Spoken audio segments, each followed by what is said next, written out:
మేము వచ్చినాం, రైతుల పక్షాన చర్చకు మేము వచ్చినాం, రైతుల పక్షాన చర్చకు మేము వచ్చినాం, చర్చకు మేము వచ్చినాం, చర్చకు మేము వచ్చినాం, చర్చకు మేము వచ్చినాం, చర్చకు మేము వచ్చినాం, రైతుల పక్షాన చర్చకు మేము వచ్చినాం,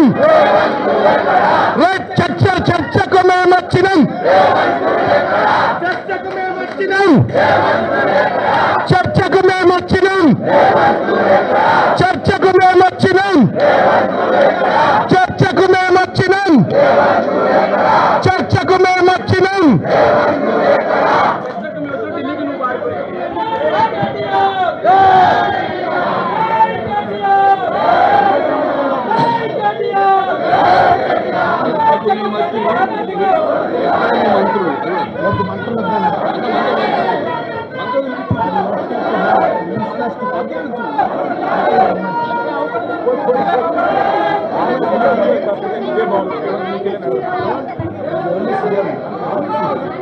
చర్చకు రాని రేవంత్ రెడ్డి ముఖ్యమంత్రి, చర్చకు రాని ముఖ్యమంత్రి రేవంత్ రెడ్డి, చర్చకు రాని రేవంత్ రెడ్డి ముఖ్యమంత్రి, చర్చకు రాని రేవంత్ రెడ్డి.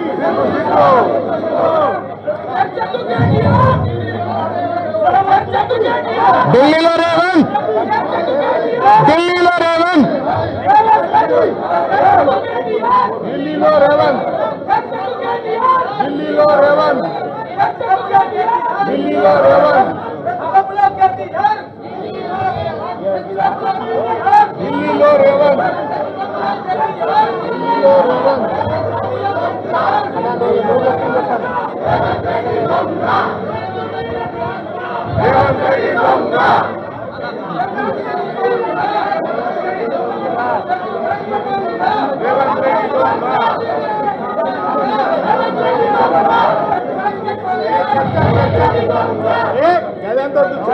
చర్చకు మేము వచ్చినాం, చర్చకు మేము వచ్చినాం, చర్చకు మేము వచ్చినాం, చర్చకు మేము వచ్చినాం, చర్చకు మేము వచ్చినాం.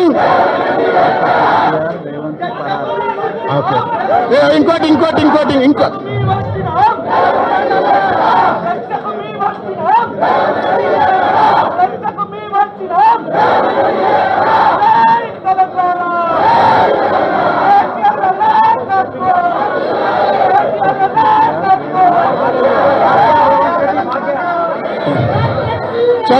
చర్చకు కేటీఆర్, ఢిల్లీకి రేవంత్ పరార్. చర్చకు కేటీఆర్, చర్చకు కేటీఆర్, చర్చకు కేటీఆర్, చర్చకు కేటీఆర్, చర్చకు కేటీఆర్, చర్చకు కేటీఆర్, చర్చకు కేటీఆర్, చర్చకు మేము వచ్చినాం, చర్చకు మేము వచ్చినాం, చర్చకు మేము వచ్చినాం, చర్చకు మేము వచ్చినాం, చర్చకు మేము వచ్చినాం, చర్చకు మేము వచ్చినాం, చర్చకు మేము వచ్చినాం, చర్చకు మేము వచ్చినాం, చర్చకు మేము వచ్చినాం, చర్చకు మేము వచ్చినాం, చర్చకు మేము వచ్చినాం.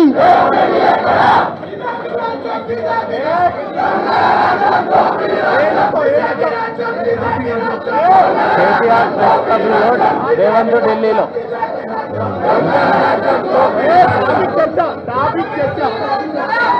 కేటీఆర్ ప్రెస్ క్లబ్ లో రేవంత్ ఢిల్లీలో, కేటీఆర్ ప్రెస్ క్లబ్ లో,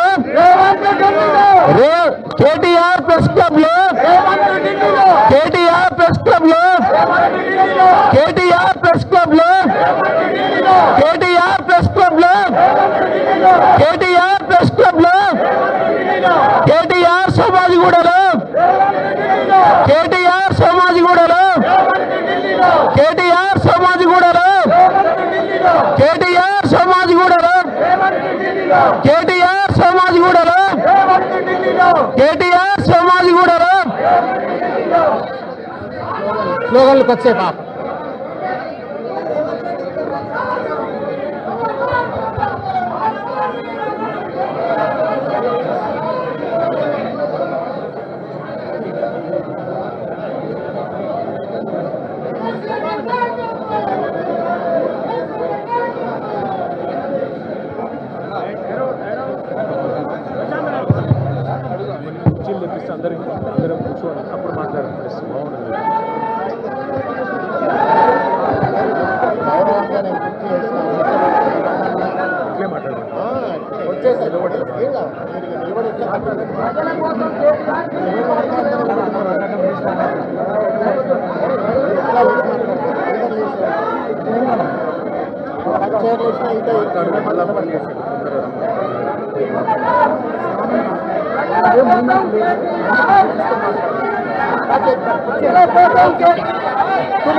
గౌరవనీయులు ఒక్క నిమిషం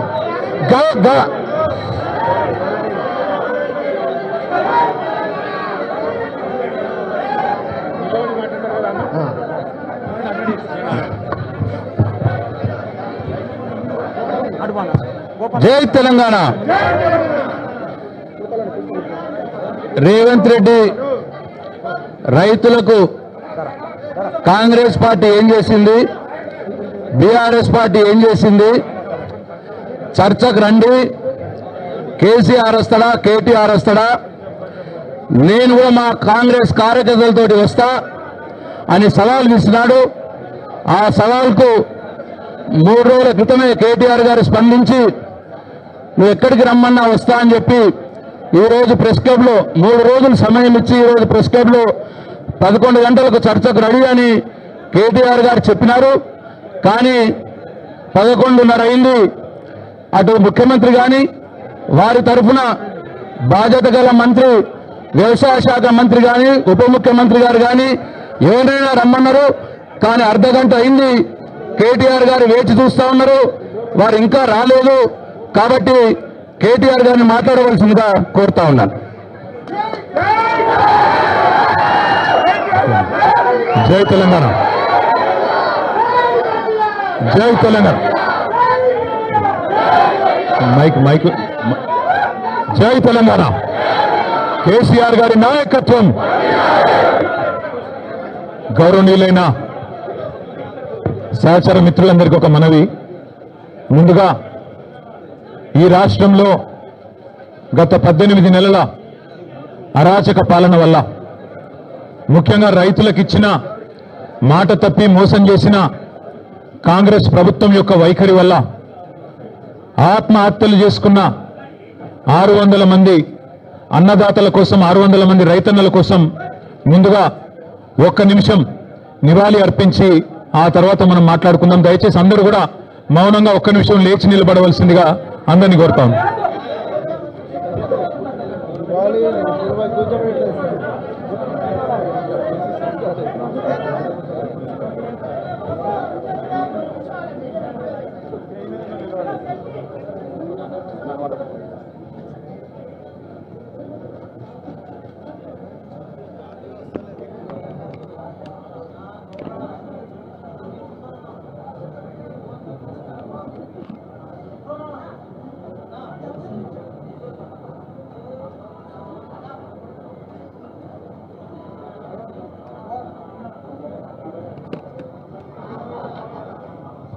జై కిసాన్, జై కిసాన్, జై తెలంగాణ.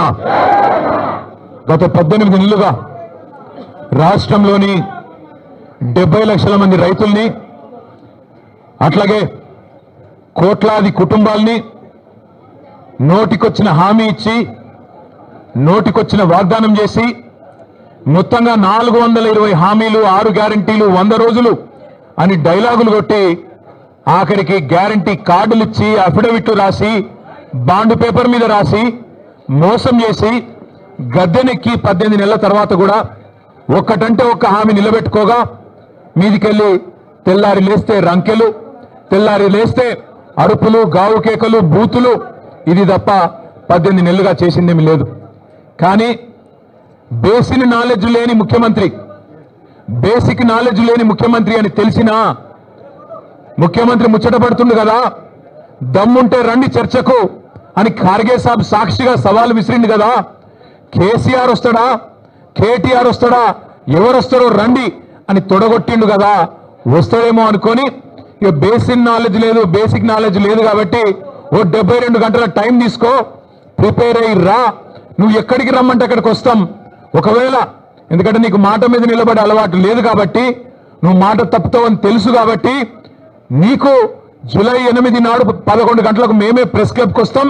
ప్రెస్ మిత్రుల సాక్షిగా ఒక న్యూట్రల్ వెన్యూ మీద రాష్ట్రంలో మీడియా సాక్షిగా, రాష్ట్ర ప్రజల సాక్షిగా ఎవరేం చేసినరో రాష్ట్ర రైతాంగానికి, రాష్ట్రంలోని యువతకు 10 ఏళ్ల కేసీఆర్ ప్రభుత్వం ఏం చేసిందో, 18 నెలల నీ ప్రభుత్వం ఏం చేసిందో తేల్చుకుందాం రమ్మని ముఖ్యమంత్రి గారు సవాల్ విసిరితే స్వీకరించి నేను వస్తా అని చెప్పిన.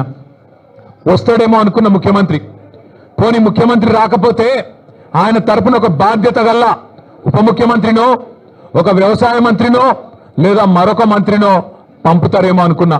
కానీ ఇవాళ తేలిపోయింది, రేవంత్ రెడ్డికి రచ్చ చేయడం వచ్చు తప్ప చర్చ చేయడం రాదు అనేది మాత్రం ఖారాఖండిగా తేలిపోయింది. రేవంత్ రెడ్డికి బూతులు మాట్లాడడం వస్తుంది తప్ప రైతుల గురించి మాట్లాడడం మాత్రం రాదు అనేది స్పష్టంగా తేలిపోయింది.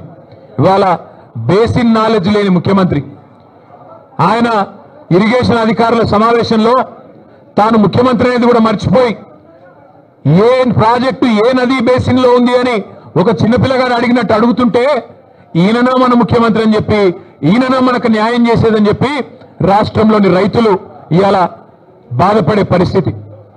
వాస్తవం ఒకటి మాత్రం, నీళ్లు, నిధులు, నియామకాలు, ఇది ఆనాడు కేసీఆర్ గారు, తెలంగాణ ఉద్యమకారులు జయశంకర్ గారు, ఇంకా తెలంగాణ బిడ్డలు ఆనాడు తెలంగాణ ఉద్యమానికి ఇచ్చిన శీర్షిక నీళ్లు, నిధులు, నియామకాలు. ఇవాళ రేవంత్ రెడ్డి గారు కూడా అదే పాటిస్తున్నారు. నీళ్లు, నిధులు, నియామకాలు. నీళ్లేమో ఆయన గురువు గారు చంద్రబాబు గారికి కృష్ణా నీళ్లను, గోదావరి నీళ్లను తెలంగాణ రైతులకు సున్నం పెడుతూ, తెలంగాణ రైతుకు మోసం చేస్తూ, అక్కడ కింద గోదావరిలో బనకచెర్ల కడుతుంటే దానికి పచ్చజెండా ఊపుతాడు. కింద శ్రీశైలం నుంచి కృష్ణా నీళ్లు అటు పోతిరెడ్డిపాడు నుంచి తోలుకొని పోతుంటే దానికి కూడా కళ్ళు మూసుకొని చంద్రబాబు గారు చెప్పినట్టు కోవట్టు పాలన ఇవాళ నడుస్తా ఉన్నది రాష్ట్రంలో.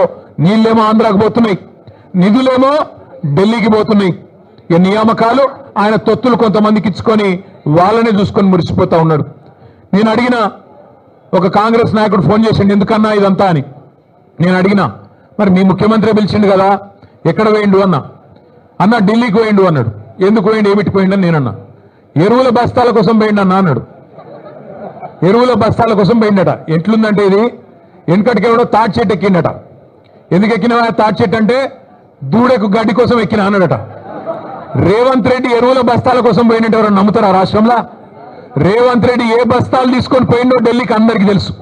రేవంత్ రెడ్డి వాళ్ళ ఢిల్లీ బాసులకు, కేంద్రంలో ఉండే పెద్దలకు ఏ బస్తాలు మోస్తాడో, ఏ బస్తాలు మోసి ఇవాళ ఆ పదవి కాపాడుకుంటున్నాడో రాష్ట్రంలో చిన్నపిల్లలకు కూడా తెలుసు.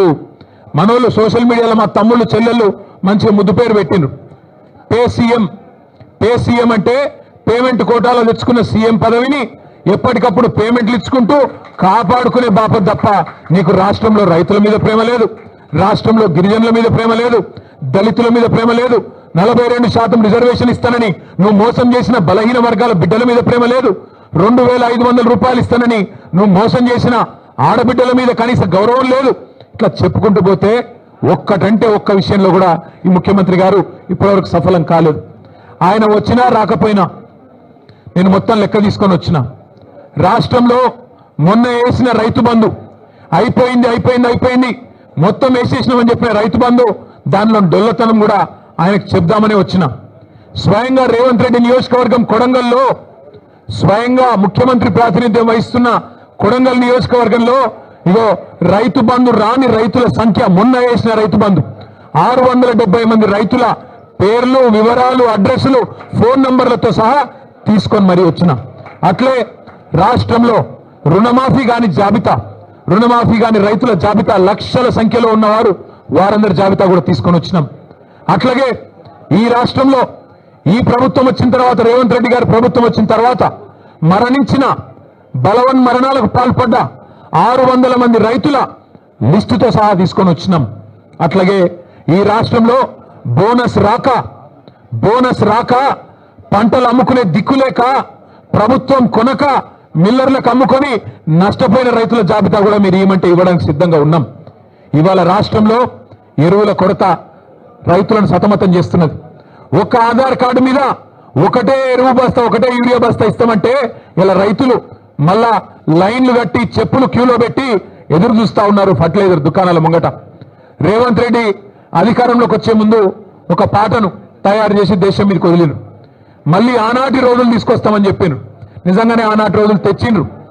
ఆనాటి రోజులు కరెంటు కోతల రోజులు, మళ్ళీ ట్రాన్స్ఫార్మర్ల పేలిపోయే రోజులు, ఆనాటి రోజులు ఎరువుల కోసం విత్తనాల కోసం లైన్లలో నిలబడే రోజులు మళ్ళీ కాంగ్రెస్ ప్రభుత్వం తీసుకొని వచ్చింది. ఇందిరమ్మ రాజ్యం అంటే సంక్షేమ రాజ్యం వస్తుందేమో అనుకున్నారు ప్రజలు. కానీ ఇందిరమ్మ రాజ్యం అంటే అక్రమ కేసులు, ఇందిరమ్మ రాజ్యం అంటే అణిచివేతలు, ఇందిరమ్మ రాజ్యం అంటే నిర్బంధాలు.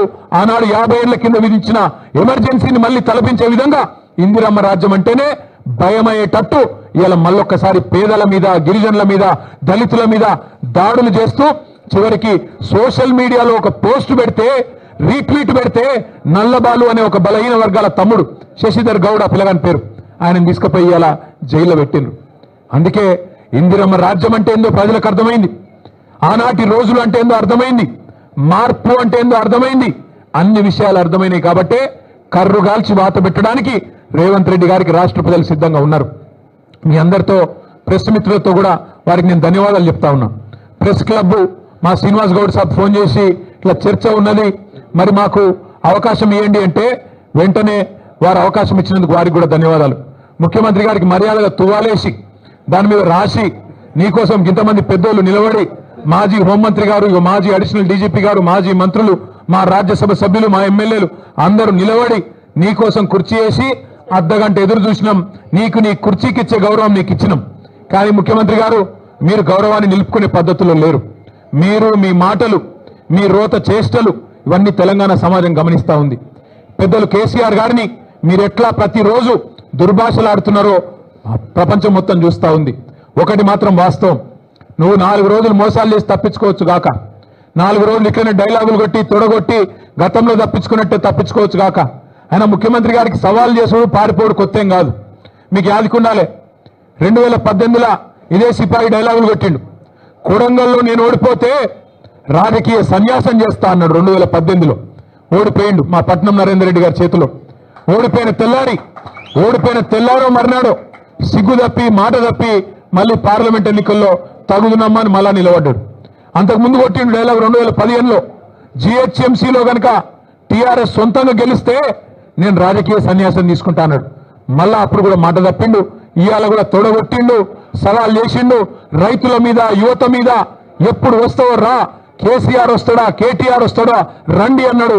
మరి నువ్వు రా రా రా అంటే నేను వచ్చిన, నువ్వేమో పత్తలేవు. రైతు బంధు మీద చర్చ అన్నావు, అదేవిధంగా రైతు శ్రేయస్సు మీద చర్చ అన్నావు, యువతకు ఇచ్చిన ఉద్యోగాల మీద చర్చ అన్నావు. అన్నిటికీ మేము సిద్ధంగానే ఉన్నాం. రేవంత్ రెడ్డి గారికి మళ్ళొక మాట చెప్తా ఉన్నాను, నువ్వు ముఖ్యమంత్రివి, నేను ఒప్పుకుంటా. నువ్వు నాకంటే ఎక్కువ బిజీగా ఉంటావు, నీకు నాకంటే ఎక్కువ పని ఉంటుంది, నేను ఒప్పుకుంటా.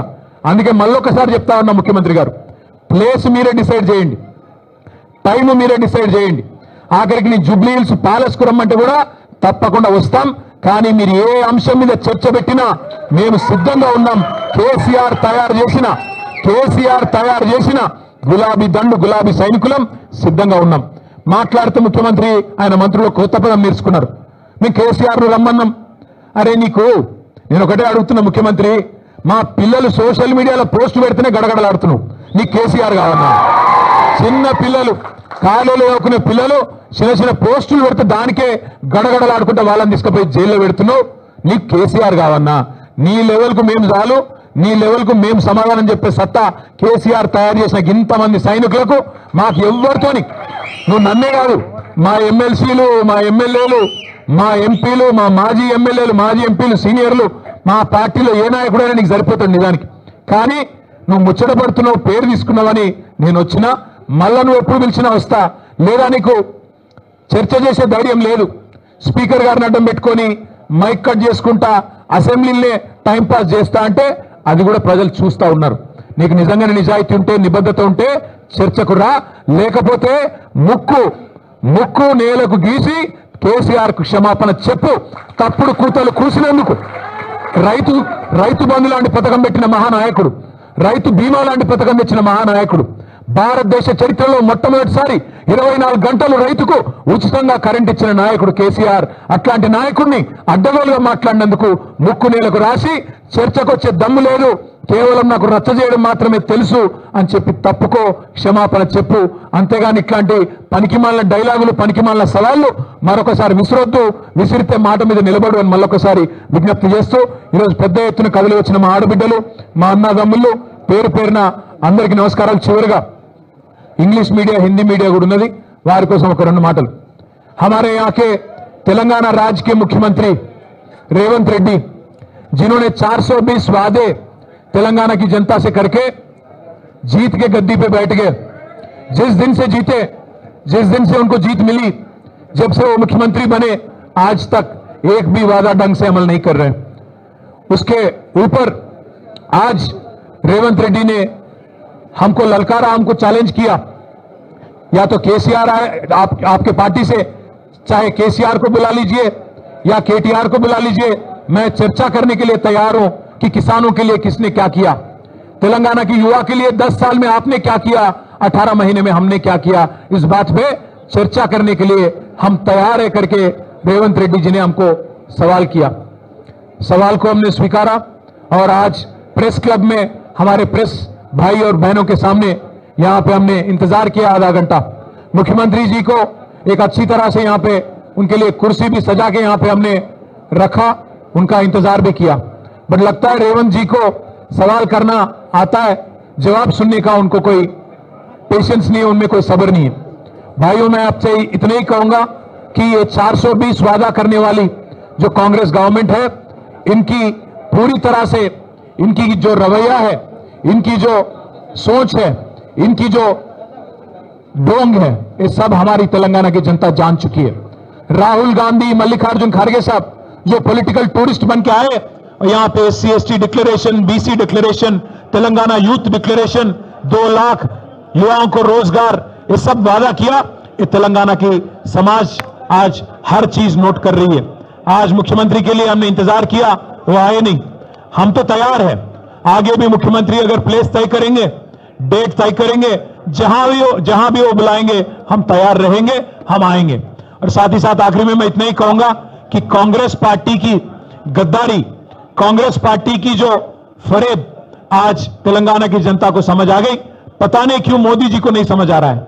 बार बार आते हैं मोदी जी और अमित शाह जी और कहते तो बातें तो बहुत करते हैं, आके कहते हैं कि रेवंत रेड्डी यहां पे तेलंगाना गवर्नमेंट को कांग्रेस पार्टी के लिए ATM बना दिया, पर कोई कार्रवाई नहीं होता, कोई इन्वेस्टिगेशन नहीं होता, ना रेवंत रेड्डी पे, ना उनके मिनिस्टरों पे, ना उनके झूठे वादों पे, ना उनके किस्सों पे.